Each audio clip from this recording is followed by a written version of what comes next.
Evening all.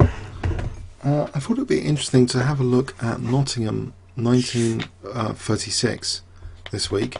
Nottingham 1936 is regarded as one of the greatest tournaments in chess history. It so happened that Alexander Alekhine also annotated a lot of the games from Nottingham 1936, and I thought, well, we could look at a few of the key games of certain rounds, because I think it will be good for the evolution of Chess Style series, which is one of my favourite playlists on the Kingscrusher YouTube channel. So Nottingham 1936, what made it so special? Well, several things. There was a lot of great talent playing in this. It was an all-play-all tournament. Alekhine, Botvinnik, Capablanca, Euwe, Fine, Floor, Reshevsky. Then we had the former world champion Emanuel Lasker, and we had Bogolojbo, Tartakower, and Vidmar. And in the end of the tournament, Capablanca and Botvinnik shared first with 10 out of 14, just half a point ahead of Euwe, Fine, and Reshevsky. So it was a fantastically strong all-play-all tournament. And what prompted me to really check it out was basically it started to be quite rare to see Capablanca playing against Alekhine in tournaments after their World Championship match. So I thought this was an interesting tournament where there's a lot of world champions together, and it was Lasker's last tournament, and kind of the rise of Botvinnik really is symbolised throughout this tournament as a major force in chess. So it started, he really made an impression in this tournament. So let's have a look at round 1 games this week, some key round 1 games. So the first game to check out, perhaps of interest in round 1, Max Euwe against Samuel Reshevsky. So Max Euwe playing white, played d4. Samuel Reshevsky was known for not having the greatest openings knowledge, and often getting into time trouble later. So let's see what happened in the opening. Knight f6, c4, e6, wanting to go into a Nimzo Indian. Knight f3, we have Queen's Indian territory. b6 from Samuel, g3, bishop b7, bishop g2. Now this check, annoying check, bishop d2. And now actually black did take the bishop. Sometimes it's just used for a bishop e7 just to cause disruption. Sometimes this bishop just goes back. But here Reshevsky took on d2. Okay, so from a positional point of view, maybe black could be potentially suffering on the dart squares later. It's something to watch out for here.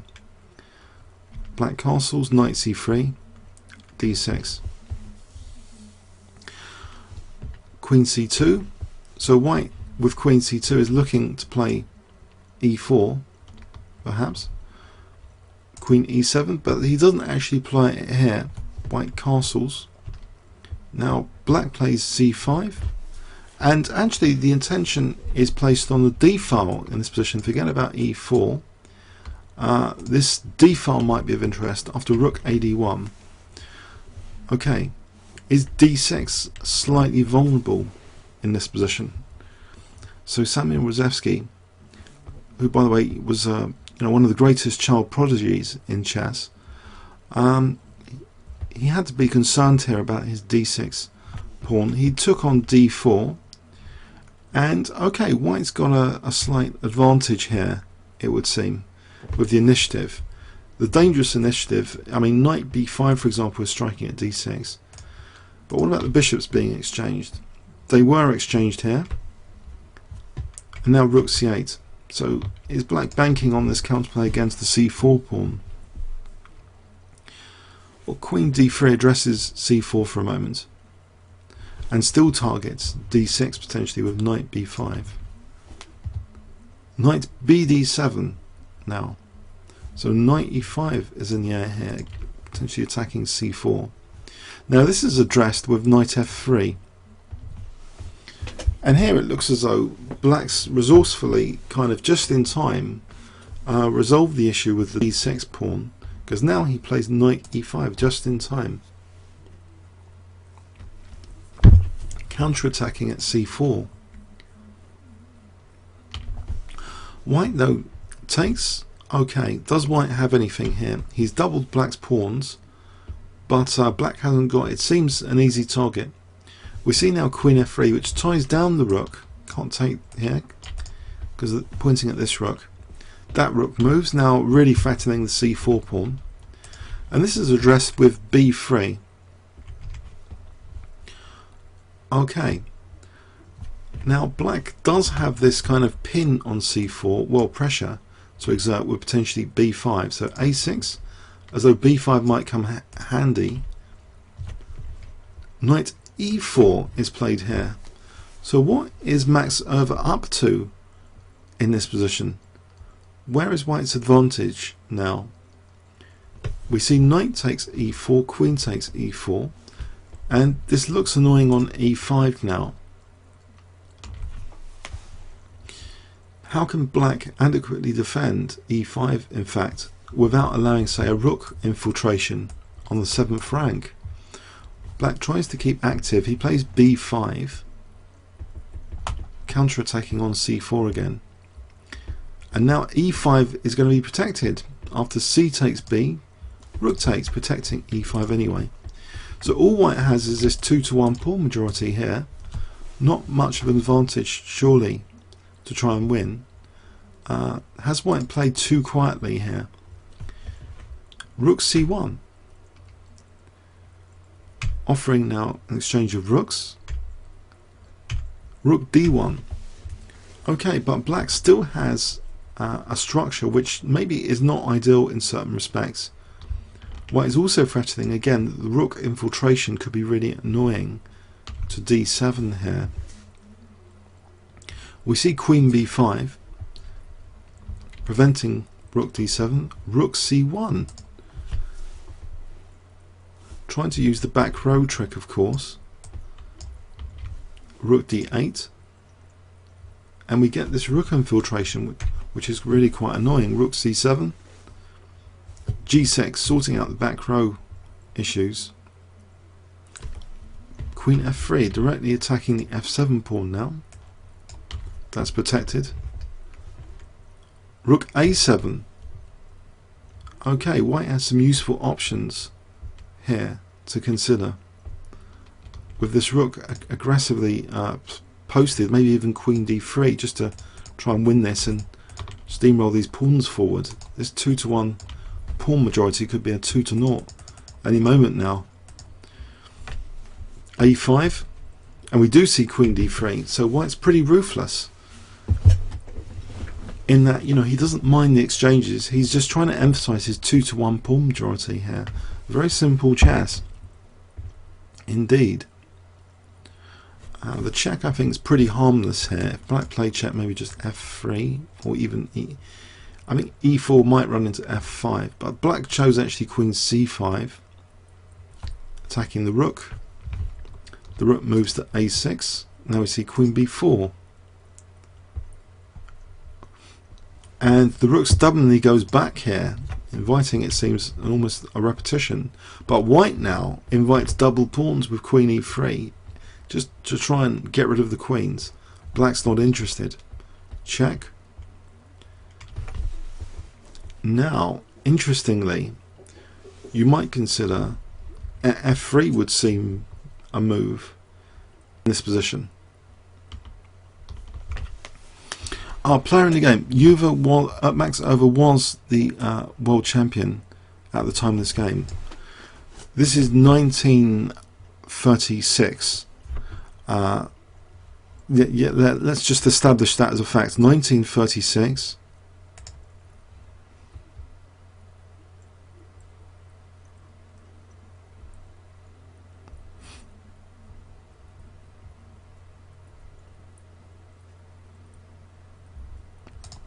Can someone establish that as a fact? Sorry.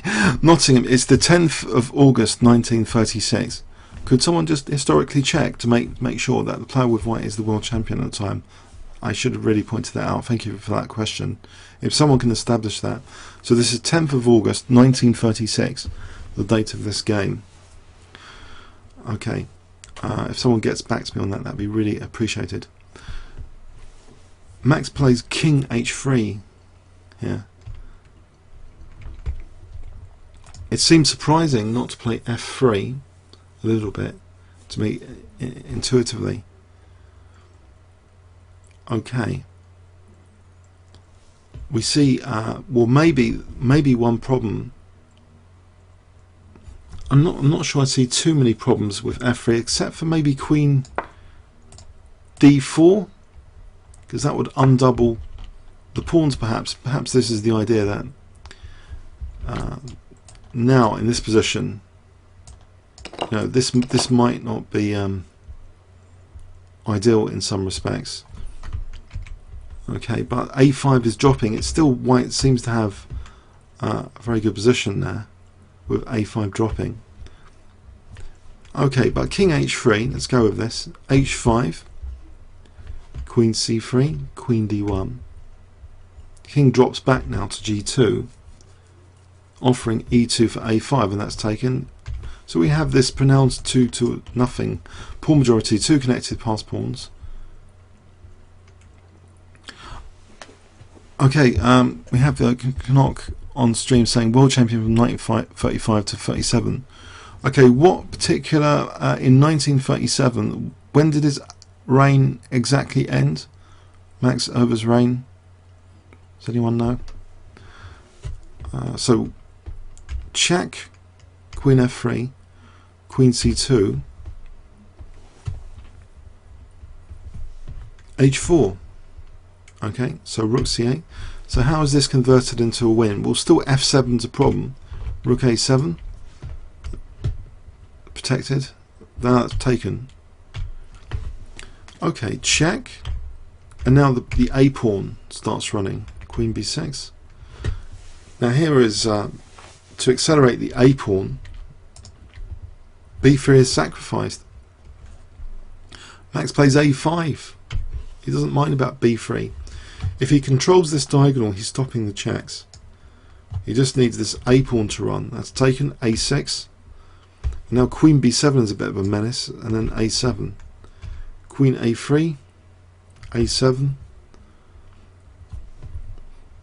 E4, as though this is a problem. Surely on F3 we can get perpetual. Queen B8 is played. Check. Check, but now white has King H2, and it's become clear actually there's no perpetual here. Black plays Queen E2, and we see check here, and actually black resigns in this position. I believe, well, if the king goes there, that's easy. We play check, protecting F2. And in fact, at King H2 we don't queen the pawn, we just play Queen F4, I believe, just protecting. And this is you know, disaster on F7. If black tries to do this, then we can check now, and it's all over really. Okay, so it's confirmed. So Max Euwe was still world champion at the time of this game. Okay, thanks very much. But so the final move of this game was Queen F4, Queen E5 check. So I believe, yeah, let's just look at this final position. Say King H7, Queen F4. This is pretty hopeless.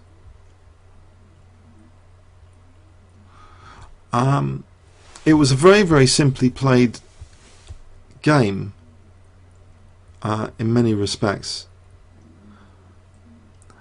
Does anyone want a quick summary of this game, or should we go on to another game of the round? Should we try and look at it just quickly again, or go on to another game from round one? Any preference? Go on to another game from round one, or check this game again quickly?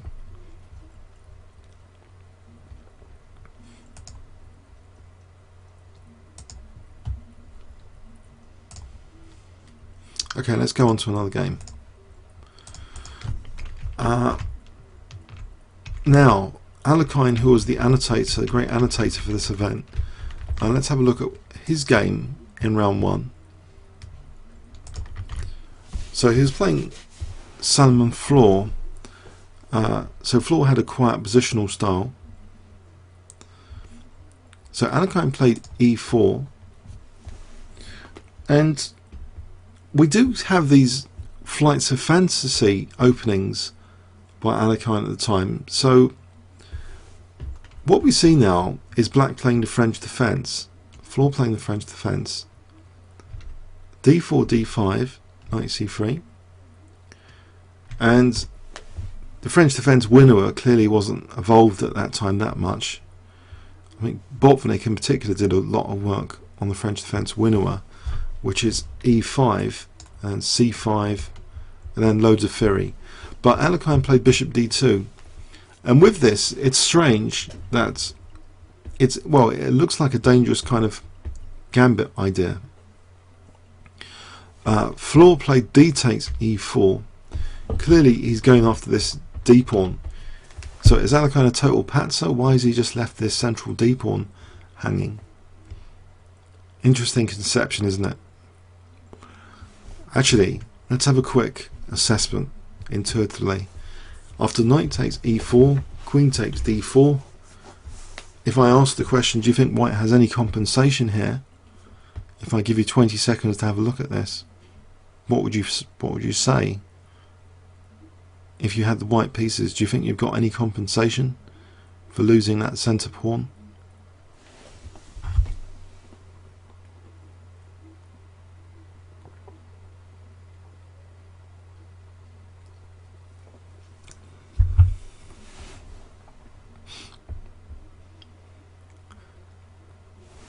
Do you think black's clearly better or white's got something? What do you reckon?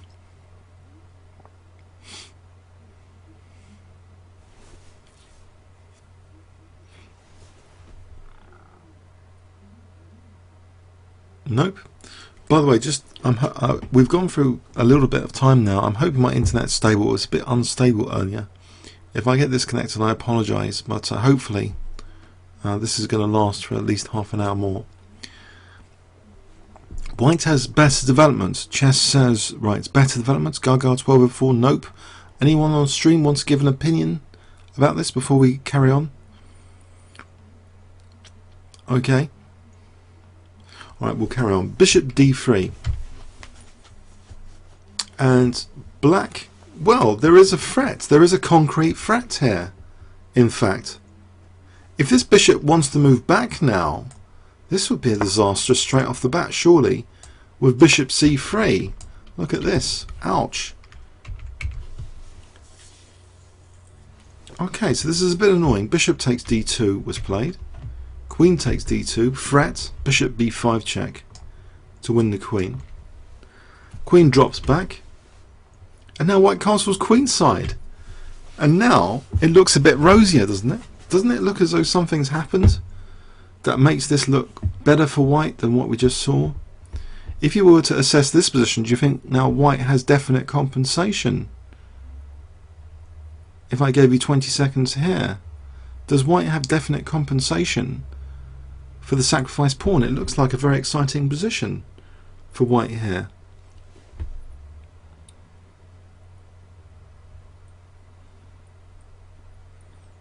What do you reckon about this?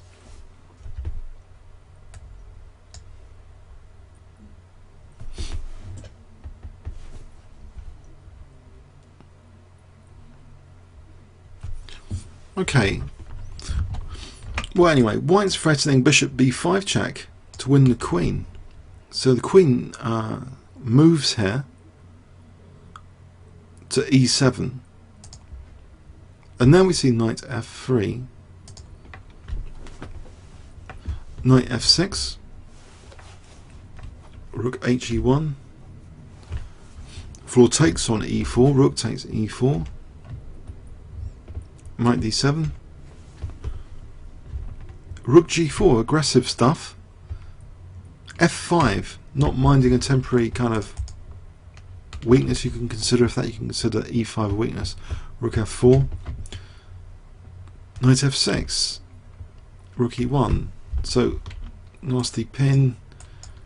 f5 is under pressure. In fact, it's given back now. Our pawn's given back. Bishop d7. We see rook takes f5 for black to castle queenside. But hasn't he got a bit of a lemming pawn here? This e6 pawn.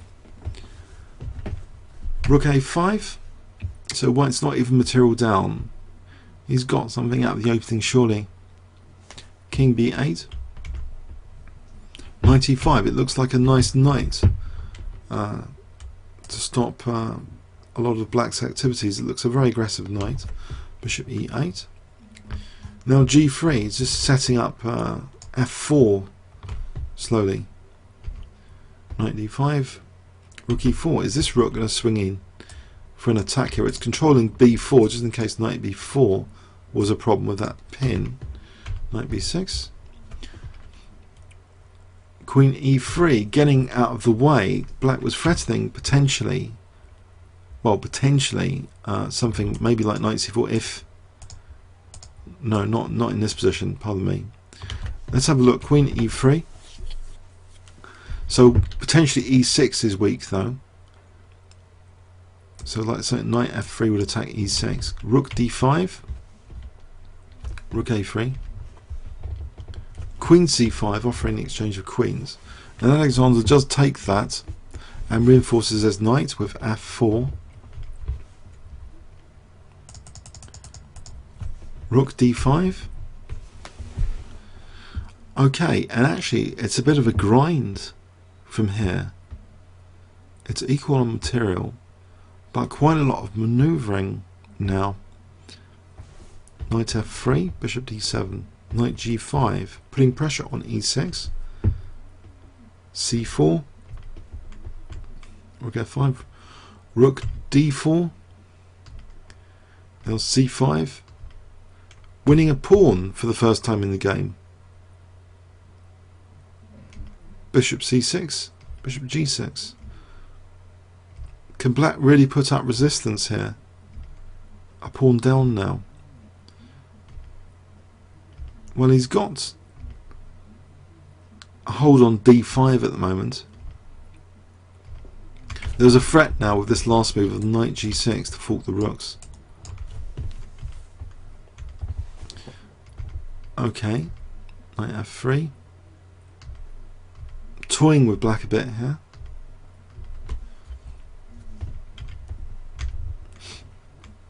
Now, finally g4.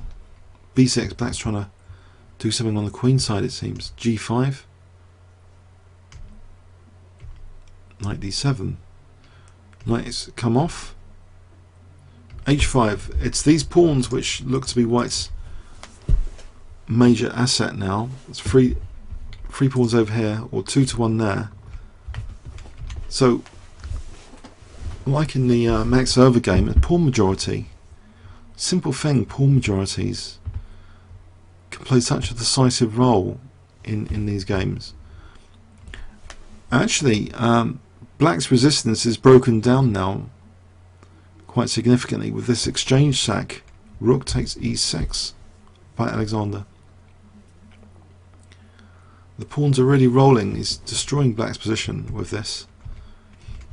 It's a very powerful one, it seems. The bishop's got a c6 target if nothing else later. These pawns have just been herded. The bishop can also block the two rooks. Now h6. With h6, Alexander is making use of these two pawns decisively. Because we see now g takes, g6. These pawns are just having fun now with this bishop pointing at g8. Rook g8, f5. Rook f8, bishop c2. So now if white gets in rook d6, then there's f6, g7, end of game. He does play rook d6, and he does play f6. Now f7, which does seem to be threatening. g7 potentially. In fact, instead of g7 though, maybe even a more accurate move is played by Alexander. Rook d7. With G7 on the cards, black's position is now really quite hopeless. He resigned here. Okay, so what really happened in this game? Did white really have an aggressive gambit? Let's just revisit some key moments in this game. White's gambit here didn't seem that convincing for a moment. How did actually black end up losing the second pawn? Okay, there's an issue with this pawn being a real problem. Black can't avoid material loss here, so we're equal on pawns. But how is h7 actually lost later? Just to recap, what happened there with h7? Because it seemed to be okay, there was pressure on both sides of the board, and where exactly was h7 a major problem?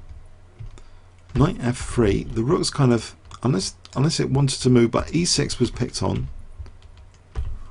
That's slightly losing control of g6 here, so we've got this h7 lurking here. And it's here actually that this was actually, in a way, this retreat was attacking e6 and preparing knight g5 on this one.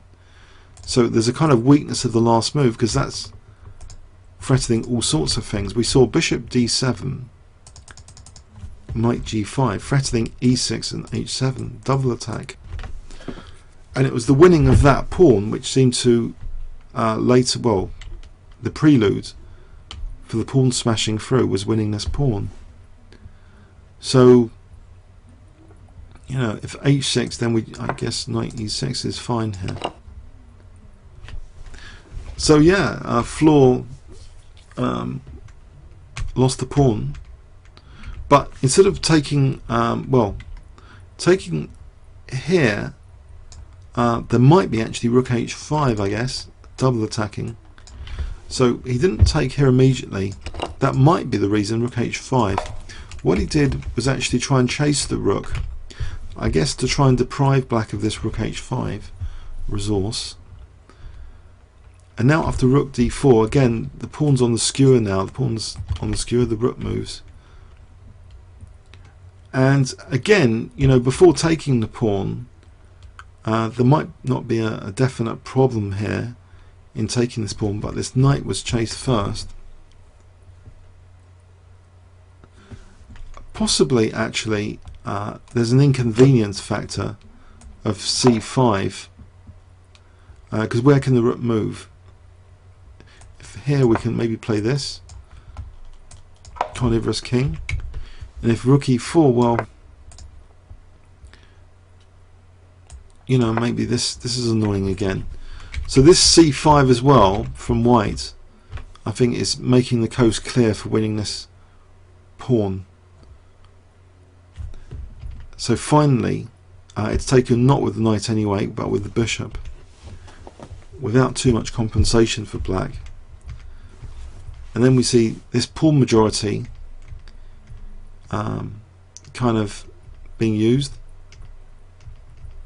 and it was a powerful exchange sack coming up, which put an end to black's resistance here in this position. How many of us would use this exchange sack? Very powerful, it seems. Rook takes e6. Is this instructive to anyone? Anyone watching? Would you all use this exchange sack? Because an exchange sacrifice is a powerful tool often to further a positional advantage.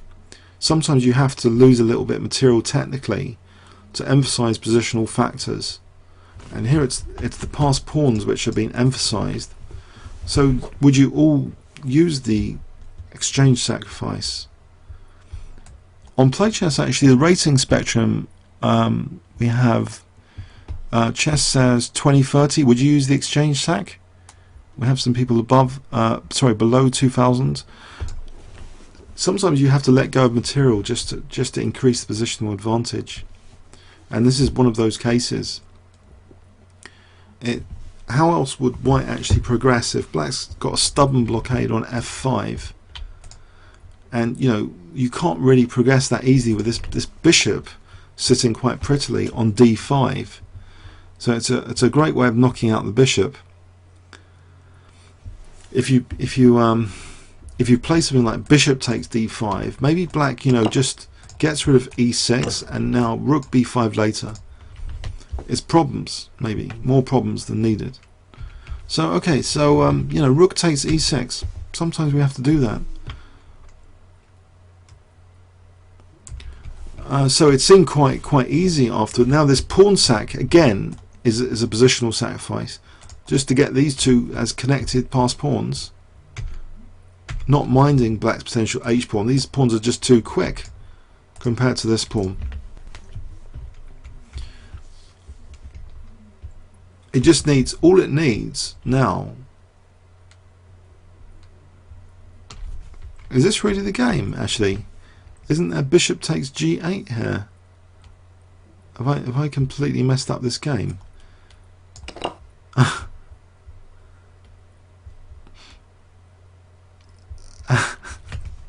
Was this really the game with I don't know if I've got the game wrong now.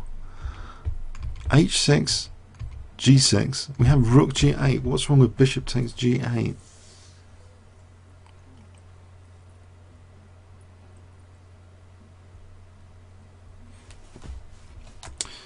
Oh dear, I hope that the PGN is I think the PGN might be incorrect, judging from that. I think someone's reconstructed the PGN. I doubt they've missed. I doubt they've missed bishop takes g8. Pardon me. Yeah. Okay. Pawns are crashing through anyway. All right. Let's look at another game from round one. The PGNs I've got actually from ChessGames.com. Maybe someone should let ChessGames.com know about that. Okay, so let's go on to another game from round one. So we've seen actually two games in which pawn majorities played an interesting role. Now I'm hoping this next game doesn't kind of cause a software error, because we've got some Alekhine's notes which overload sometimes things. I'm hoping I'll be able to relay some of these Alekhine notes. So this is C.H. Alexander playing white against Mikhail Botvinnik, and this is one of, you know, the rising stars then from the Soviet Union, the USSR, Mikhail Botvinnik. So E4 from C.H. Alexander, and we see C5, knight C3, knight C6, closed Sicilian, and Alekhine considers this closed Sicilian as a harmless variation which offers black many good possibilities of defense. These are Alekhine's words here, apparently. G6, bishop G2. Let's not skip the move, so I've been reading that. G3 is the usual follow-up for bishop G2 now. So white doesn't mind black having the control of D4. The idea is often well, there's various ideas, but often a setup like this and playing for f4 happens. So we see this knight ge2. The knight is not blocking the f pawn. That's a key thing here. Knight ge7, and this is amazing. Maybe a lot of players wouldn't be taking too much scrutiny about the opening moves. And this is maybe quite revealing, believe it or not.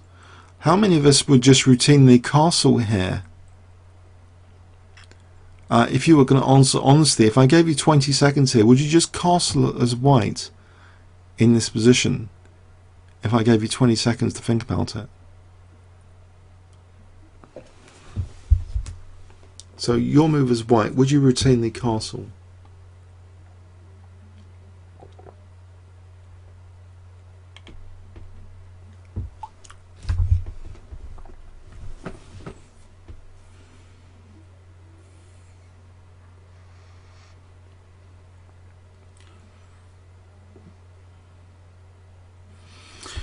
Interesting, because from the evolution of style perspective, a lot is said that sometimes, you know, Alekhine started using the openings, very aggressive sometimes, winning games straight from the opening sometimes.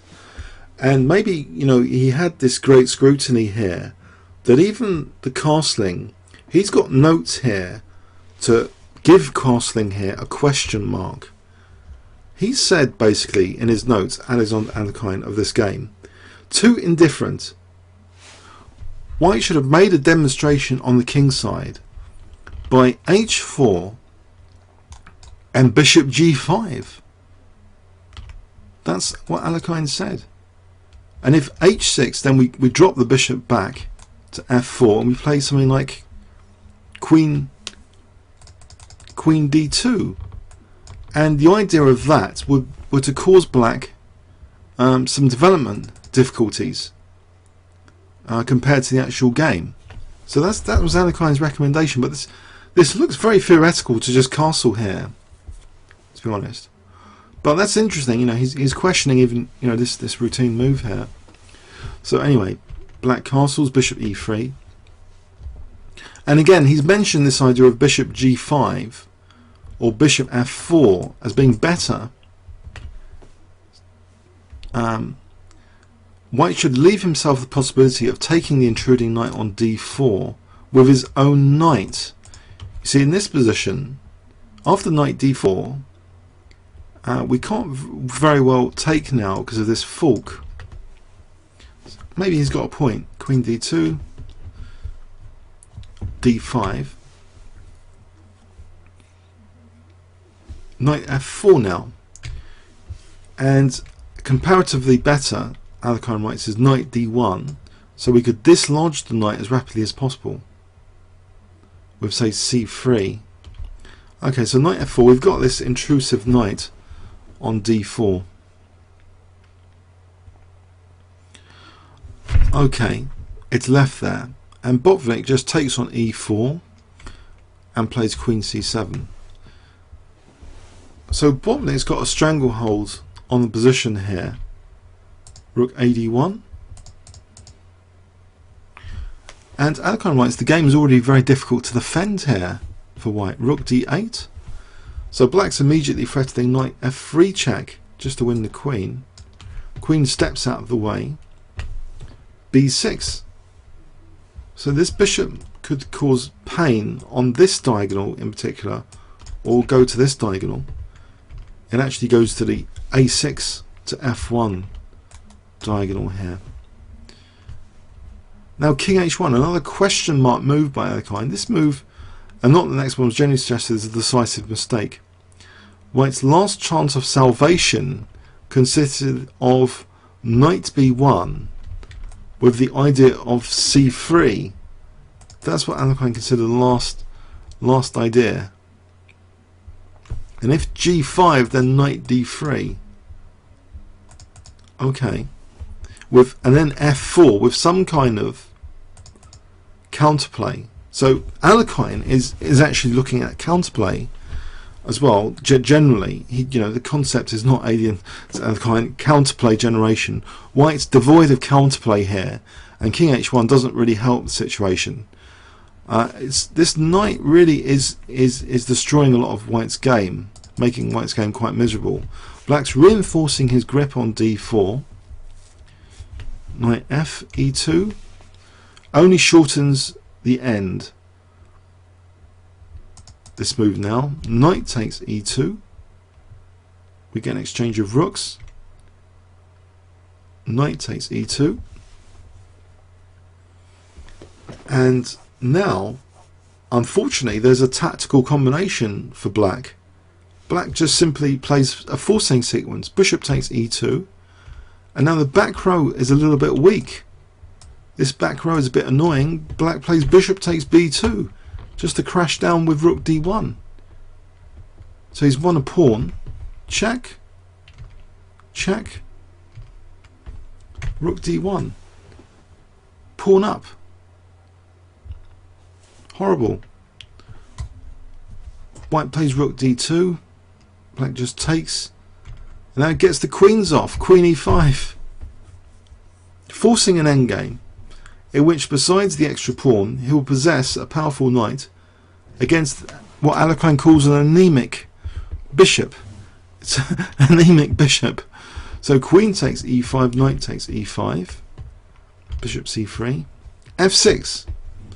Doesn't mind the double pawns. We've got a 3-2 pawn majority here. Again, pawn majorities in all these games, the undertone of the game seems to be winning with an underlying pawn majority. Bishop takes e5. One has the impression that white wants to finish the game as rapidly as possible. The pawn ending does not offer, of course, any chance. So here the king just comes in.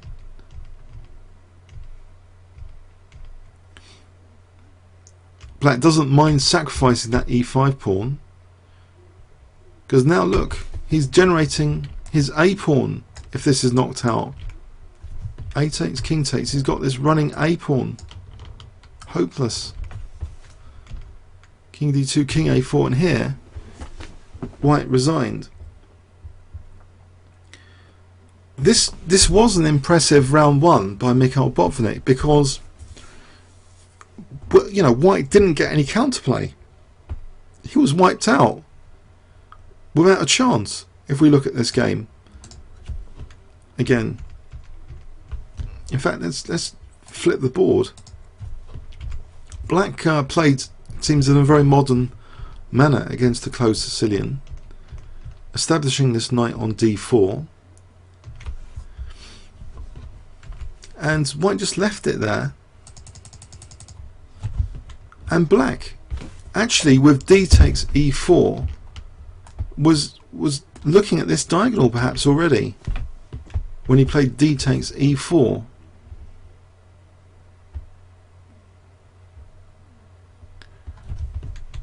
Okay, so queen c7.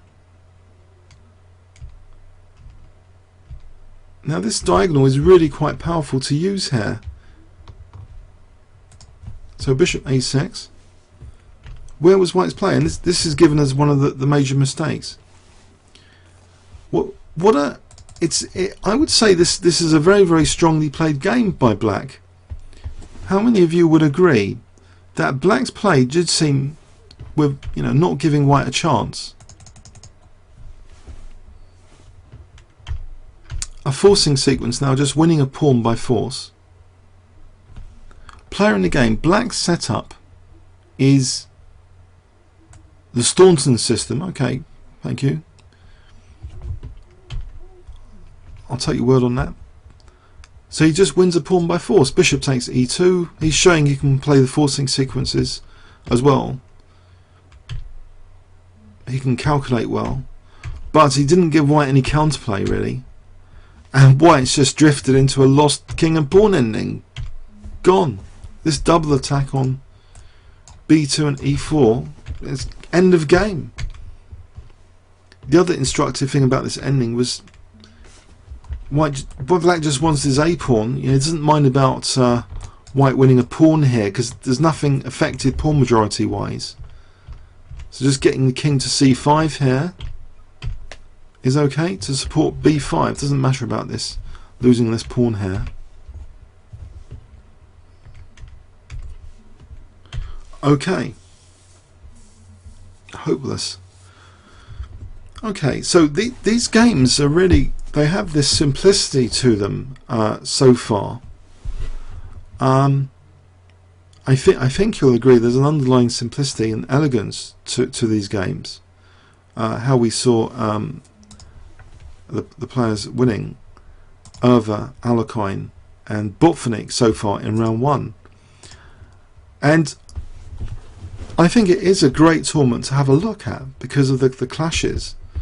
Let's now, okay, for our last game tonight from round one, let's have a look at Laska playing black.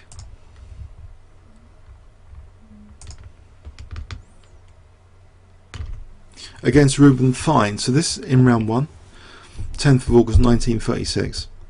So Ruben Fine, another great player, up and coming, another fine player. So d4. So we have some notes by Alexander Alekhine. let's flip the board. Lasker playing black played d5. Now e6.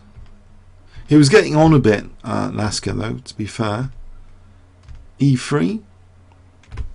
And actually, Alekhine's quite critical here about e3, saying a harmless continuation. Black can enter a variation of the queen's game accepted with a tempo more aggressive. If white doesn't want to play the usual bishop g5, is even, believe it or not, bishop f4. These are Alekhine's notes.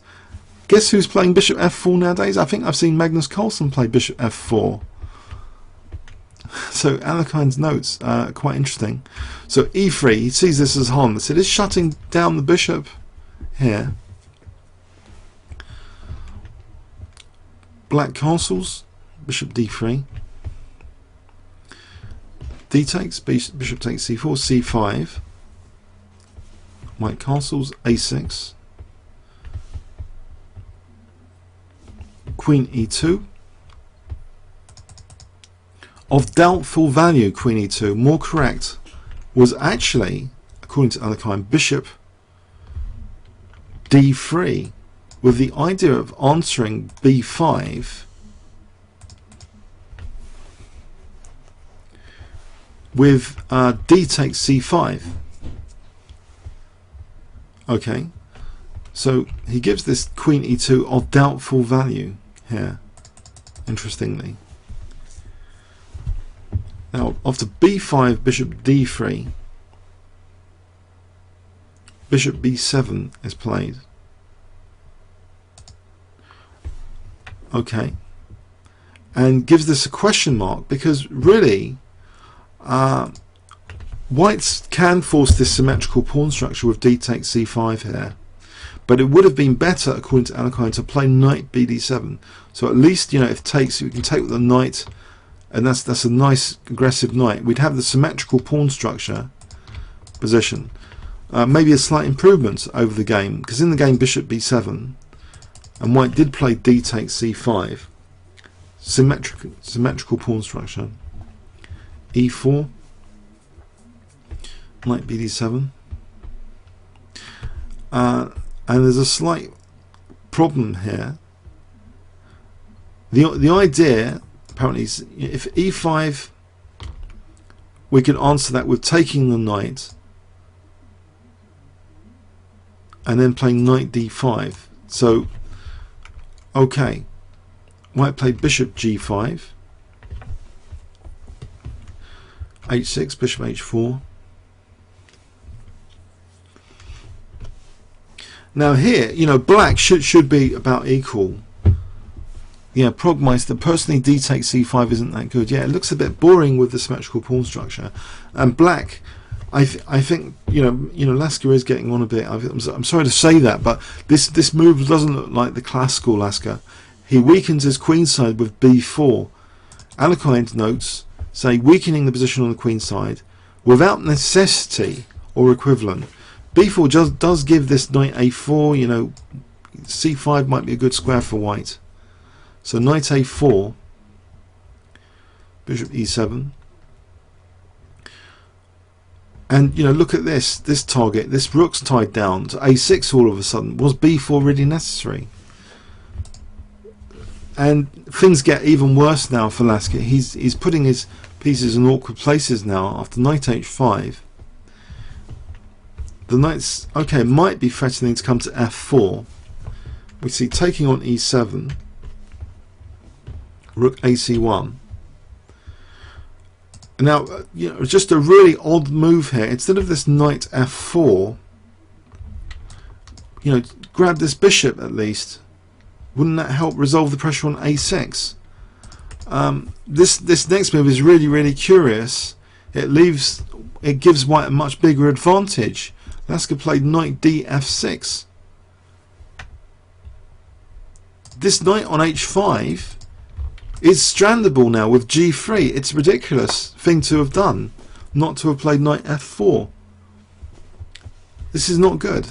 This is just positionally a disaster.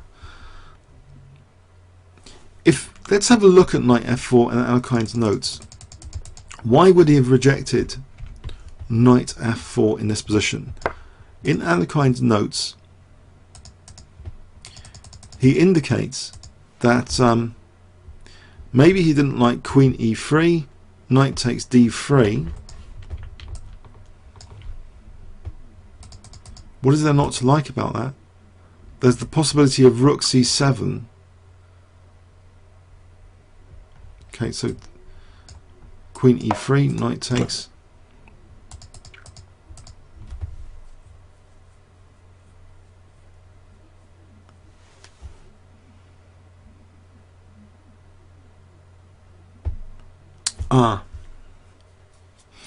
Rook c7 here.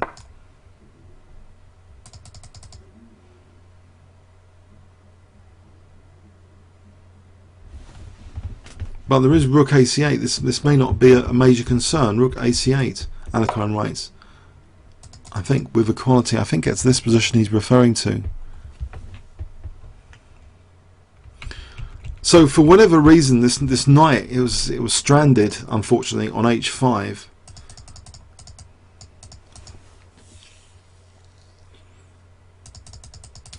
Unfortunately, and this didn't give black a fighting game after this. This is at move 19, quite early in the game. Okay, so a5, knight c5, rook fc8. After this, white wins per force. The only slight hope of the defence was g6. A forcing continuation now from white. Knight takes b7, queen takes, knight e5,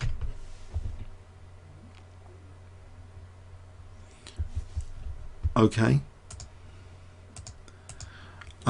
It looks as though knight c4 is a menace in this position, among other things. Rook takes c1, rook takes c1. Okay, we have the rooks coming off. Now this move, queen c2, Alekhine writes decisive. After this exchange, the black knights would not be able to protect the queenside pawns. So it's these queenside pawns which these knights are irrelevant to protecting. If the queens came off and we have knight c6, these pawns are going. So Lasker, he can't afford to exchange off queens here. He plays queen b7. Alekhine said maybe resistance a little bit more with queen d8, queen c5, etc. But this is just terrible now. Queen c6, queen a7, forcing continuation now. Again, check.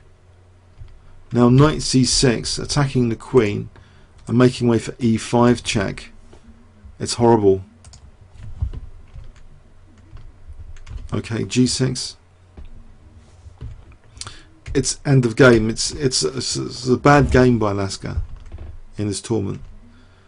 You're protecting f7. He's a piece down for nothing. After knight e5, he resigned. Okay, but okay. I think some of the games were very interesting from round one that we've had a look at briefly. I hope there was something you got from them. And if there's interest, we can look at other rounds in future weeks from this classic tournament, 1936. I think it is of great historical importance. And it's great actually to have access to Alekhine's notes to the games. So we do see some very great keenness not to play stereotypical opening moves. The fight starts straight away, really, as far as Alekhine's concerned. No routineness like castling. So I think we saw pawn majority examples, and in this last game a bad piece on h5 and unnecessarily creating weaknesses on the queen side being punished. So okay, I hope you got something from them. And okay, comments or questions on YouTube. I might upload this to YouTube. Okay, see you all next week then. Thanks very much.